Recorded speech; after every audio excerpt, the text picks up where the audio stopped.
Digital એરેસ્ટના ભોગ બનેલા ફરિયાદીઓના જણાવ્યા મુજબ આરોપીઓના સ્કેચ બનાવી જાહેર કરવામાં આવ્યા છે। ગુજરાત સહિત દેશભરમાં સતત ડિજિટલ એરેસ્ટની ઘટનાઓમાં વધારો નોંધાઈ રહ્યો છે।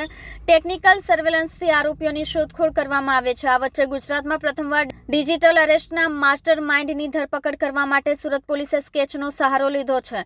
પ્રથમવાર હશે કે ડિજિટલ એરેસ્ટની ઘટનામાં આરોપીઓ સુધી પહોંચવા માટે કોઈ શહેર પોલીસે આરોપીઓના સ્કેચ એક્સપર્ટ પાસેથી બનાવ્યા હશે। ડિજિટલ એરેસ્ટના ભોગ બનેલા ફરિયાદીઓના જણાવ્યા મુજબ આરોપીઓના સ્કેચ બનાવવામાં આવ્યા છે। ડિજિટલ એરેસ્ટની ઘટનાઓ હવે દિવસે અને દિવસે ગંભીર થતી જાય છે।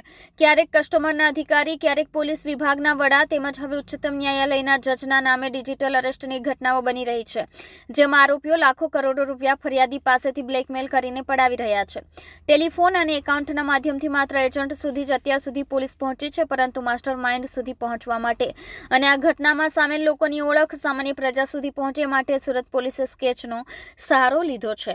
ગુજરાતમાં પ્રથમવાર ડિજિટલ એરેસ્ટની ઘટનામાં સુરત પોલીસ દ્વારા સ્કેચ જાહેર કરાયું છે। સ્કેચના એક્સપર્ટ આર્ટિસ્ટ પાસેથી આ સ્કેચ બનાવવામાં આવ્યા છે। હાલ ડિજિટલ એરેસ્ટની ઘટનામાં સામેલ બે લોકો કે જેમના પૂરા નામ કે સરનામાની જાણકારી પોલીસ પાસે નથી, જેના કારણે ફરિયાદી પાસેથી આરોપીના ચહેરાના હાવભાવ અંગેની જાણકારી મેળવીને સ્કેચ આર્ટિસ્ટ પાસેથી આ સ્કેચ બનાવવામાં આવ્યા છે। આ સમગ્ર મામલે પોલીસ કમિશનર અનુપમસિંહ ગેહલોતે જણાવ્યું હતું કે ડિજિટલ એરેસ્ટ કરનાર લોકો સીન ક્રિએટ કરે છે, યુનિફોર્મ પહેરીને બેસે છે, ક્યારેક કસ્ટમના અધિકારી બનીને બેસે છે, જે તે રાજ્યના અધિકારીઓ બનીને ફરિયાદી સામે બેસે છે। આ લોકો ડિજિટલ એરેસ્ટ કરવા માટે આખું સેટઅપ ઊભું કરે છે, લોકોની અંદર ભયનો માહોલ ઉત્પન્ન કરે છે।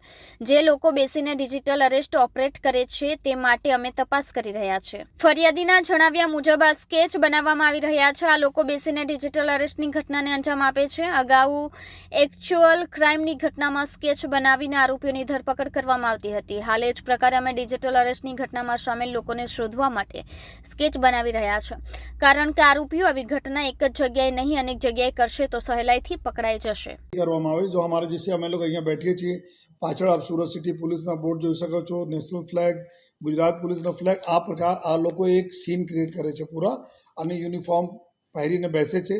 અગર કસ્ટમના અધિકારી તરીકે હોય તો કસ્ટમના સેટઅપ કરે છે, પોલીસવાળા તો પોલીસના જે તે રાજ્યના જો બી અધિકારીઓ હોય જો બતાવતા હોય છે એના સેટઅપ કરે છે। પછી એવા આ લોકોના એક ભય ક્રિએટ કરી દે છે કે લોકો ડિજિટલ એરેસ્ટ થઈને પૈસા આપે છે।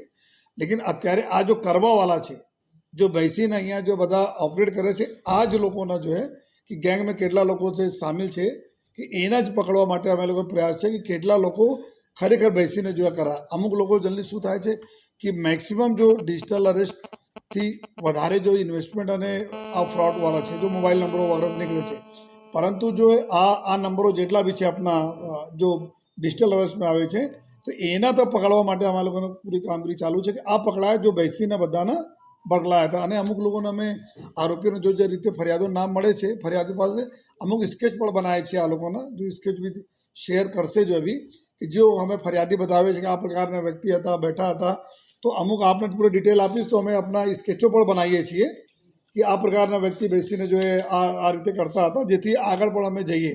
તો આ જ પ્રકારના જો પહેલાં એકચ્યુઅલ જો ક્રાઇમના જો સિરિયસ ગુનાઓના શોધવા માટે, ક્રિમિનલ શોધવા માટે અમે લોકો કામગીરી કરતા હતા। આ જ પ્રકાર અત્યારે જો ડિજિટલ અરેસ્ટવાળાને બી અમે બસ સ્ટાર્ટ કર્યા છે કે જેટલા બી છે આ લોકો કે એક નહીં જશે તો પછી બીજા ત્રીજા કંઈ ને કંઈ ઓર જઈને કરશે, તો એના અમે પકડવા માટે પૂરા કામગીરી ચાલુ છે।